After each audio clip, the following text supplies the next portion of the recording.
interesting to think about how we first met. I feel like I was introduced to your music through my daughter, Grace. Okay. And I remember her playing me some of your music and just being really impressed with the vocals and the emotion. But yeah, I think ultimately it's your decision who you get to work with. Okay. So I'm curious to know exactly how that came about. I was working with Natalie, working with Jonas Myron, Oh yeah. and then Dan McCarroll was speaking in, and then Amy Watch.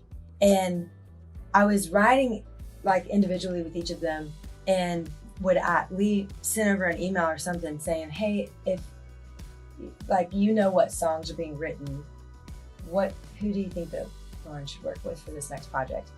And they didn't know that we were asking individually, each one of them, and they all said Mike Elizondo, all of them, which I thought was pretty freaking awesome. That's very cool. So you talking about your kids in the very first hang, talking about your family, talking about where you're from, I was like, this is cool. This is cool. I feel like some of the differences in how we work really brought me to a higher level of execution when it comes to how I operate and how I work. It gave me routine and structure in a way that I needed. I think about this all the time. It has changed my approach to certain stages, and even how, like that stage we were just talking about earlier, I felt like I can walk on there and get done what I need to get done because of how precise everything was in here in a good way. And how successful you were at getting everything done in such a timely manner while still keeping the process creative. That is an art that I will probably till I die try to figure out how you do that. I mean it. Well, I think a lot of it just comes from just being inspired by the people that are in the room. Yeah. The engineers, the musicians, the songs that were brought in, Yeah. One of my all-time favorite things, and I've talked to the band about this after, is the fact that you let them play it on the record. Oh, let them. I was grateful. Oh, well, so many times it's like people know exactly what they want, exactly who they want to do it with.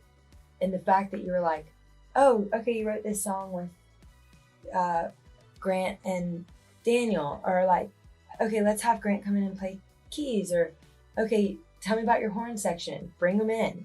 And like, to know that they have parts on the record, it will make the live space. Oh yeah. That's where my brain, I could just explode right there. Yeah. And knowing how that makes them feel valued. Like, I have skin in this game. I actually matter. I'm not just a, throw around touring. No, band, absolutely. No, they were invaluable parts of this record. Yeah.